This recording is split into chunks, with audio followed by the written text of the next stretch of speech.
Would you like to hear something obvious? If you don't date to marry, you date to end. Now, of course, at face value, this is a very clear statement. Normally, we get with somebody in the hopes of pursuing a long-term relationship. Of course, with the end of being with this person for life. We don't want to love somebody and suddenly let go of them. Is that right? Then how is it that today we enter relationships so casually? Because we may think that these things that I just said are obvious, but are our actions in accordance to what is obvious and what isn't? Or are we kind of irrational, especially today? Because if you're a social person at all and you get out of your house a little bit, you will see that it is completely normal to do casual dating nowadays, to do hookups, have relationships that last for a couple of months. Sometimes people don't even call that a relationship, they slept together and they went on some holidays, whatever, but they said, oh, it was only a couple of months, so it was nothing serious. But you did all of these other things with them. And sometimes people go out to the club, they go out to partying, they go out to some place, and then they meet somebody for the first time ever. What do they do when they meet this person? They are attracted to each other. Typically, they are under the influence of a drug, alcohol. And so, in their altered mental state, what they do is they go home and they have sex with this stranger. Sometimes things can bloom out of that, meaning a relationship. But often at times it's just another contact so that you can have what is called a booty call. So that if you're feeling horny, you say, yo, what up, you wanna do it? No, nah, yes, maybe, I don't know, perhaps. But I want to quickly bring out the point that many people my age, young people, pretend like this is a new thing. Don't pretend, they think this is a new thing and that the world is going to ruin.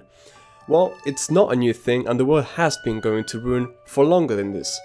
Do you think that the 80s, the 90s, all of this time after stability came to the world once again after the huge wars and massacres and stuff, they were like times of high traditional values in the society?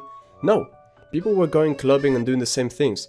Do you think that my mother or your mother have like a few body counts? Maybe, it might be the case, but it's probably not the case. The generation that actually, did things with more traditional values before it started going south was the grandparents. If you're around 20 like me, it was the grandparents, right? If they're 80, 90 years old, it's them. After that, it started going downhill in terms of unison in the family and in the household. Now, what is happening, in contrast to our grandparents, many of our grandparents stayed together. They are not split up.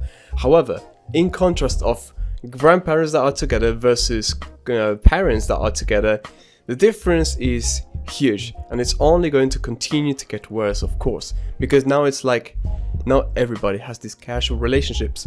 We turn the blind eye because we don't like to look into tomorrow, bearing the consequences of what we do today. I want you to look a little bit more at society, look a bit more and realize that many older people are alone and miserable and depressed. They're sad. We are social creatures. We want to be with somebody, especially after knowing what the warmth of having somebody by your side feels like.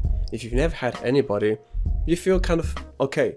But after having gone through life, having had partners, perhaps a family, and seen everything crumble, there are many reasons. It's not only because of partnership, but this is the topic of this video. We feel tremendously alone. And when we reach a certain age, you can assume if you have some sort of family member that is, 60, 50, late 50s, they may be single and you probably think to yourself that they don't have a lot of hopes of actually meeting anybody at this age. In the first place, they have a lot more prerequisites that they must meet, and it's a lot harder and they don't have as much patience and they don't want to grow old together because they are already old, and etc, etc. Now they bear the consequences that very probably you and many people watching this will bear. And all of this because we didn't take dating seriously enough. I've had my fair share, not a lot, but I've had my share of dating, being in the dating world before I realized that I should practice abstinence and wait until I'm ready to settle down with a woman, have a marriage, blah blah blah. And I found and I've realized and I've felt that every heartbreak kills you a little bit.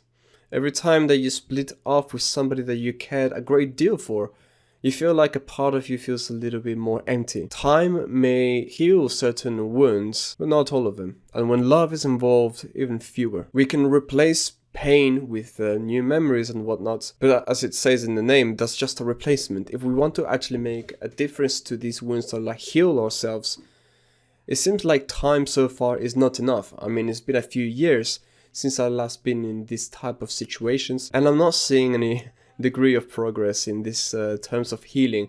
Yeah, maybe I feel like they're less desperate and stuff, but I'm talking about actually feeling like I left a part of me with this other person that should have been with my future wife, which everything that I've got romance-wise should be for the future wife.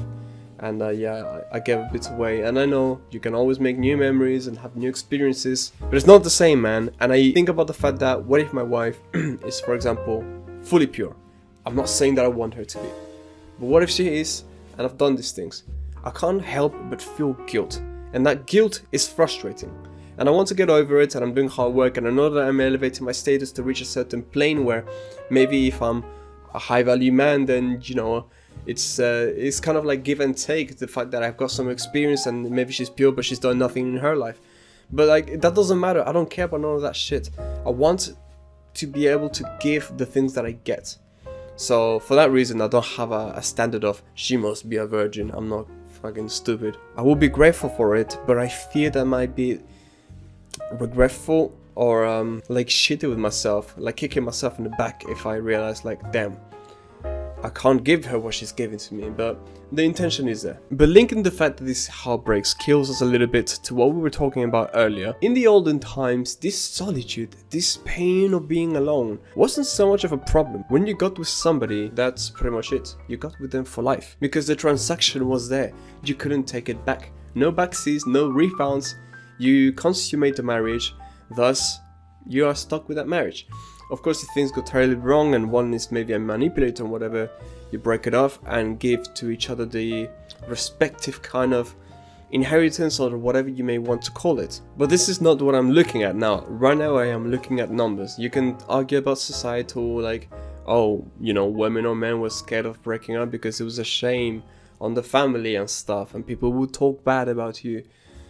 Right, whatever, chat all the bullshit that you want, but look, the fact is that people didn't split up nearly as much before compared to now, and I'm talking 2 generations ago if you're in your 20s. Now, I know many people might get triggered if they hear the word marriage, like, it doesn't have to be marriage is a scam, marriage is because of religious doctrines.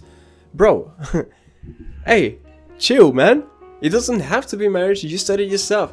Marriage, look at the intention of what marriage is. Marriage is until death do us apart, right? It's a life-term agreement.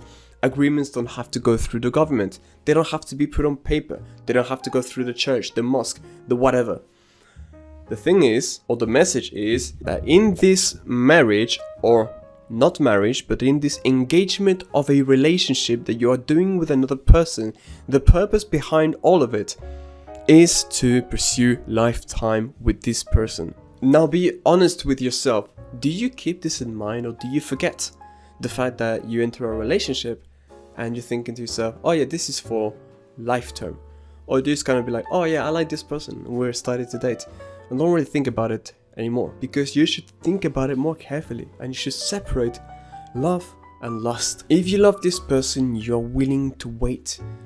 You don't have to hurry and do all of this, like, I don't know, sexual acts and whatnot, and transgress certain physical boundaries that you can't take back. Like, you don't have to. Even with conversation level, you don't have to open up to each other in unbelievable levels if you're not going to surely tie it down. And it's not, oh, I believe I'll tie it down.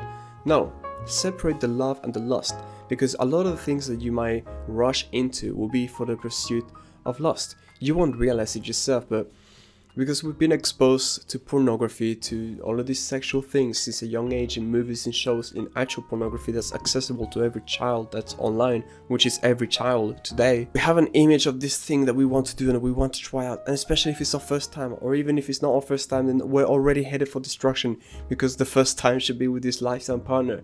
But because we rush into things with this first time, or when we want to engage in a relationship, we forget that we are doing this for love. We forget that we may not be prepared for love. I got into a relationship myself and I had to give it up. It was the first time I've ever loved somebody. I've had girlfriends before, etc. But I actually loved this person and I hadn't felt like that before. Now I gave it up because I realized that it was too early for me and I couldn't take care of things. And more than anything, I didn't want to end up settling down on my ambition. Because what would have happened if I did that was, sure, I could make her happy and we could have a loving family together. But in the back of my mind, I wouldn't be able to erase the fact that there was something that I didn't do. And I was not prepared to do this thing if I stayed with her. For this new love that I was presented was something so overwhelming that I was not ready to handle it. If you're ready yourself, good. If it was me now, I would be ready to handle it. But the fact is that most of the time we get into a relationship and we're not ready for the actual big deal.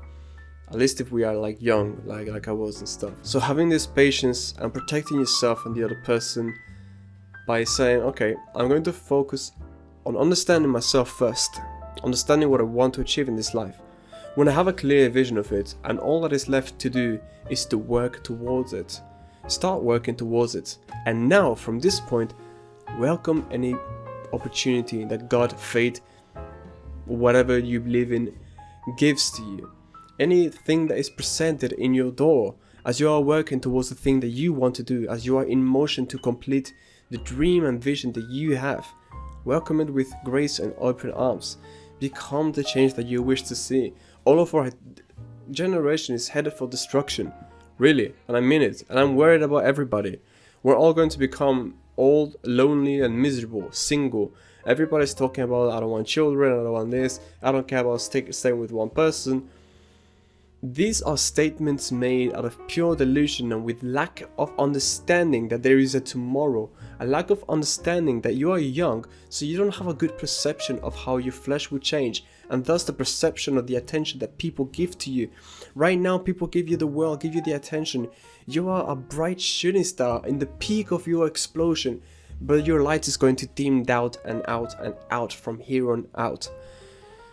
So your vision of the world and how things are clouded by the fact that you think it's going to stay the way that things are now. They won't. So better than yourself and put in the effort now so that you have no regrets later.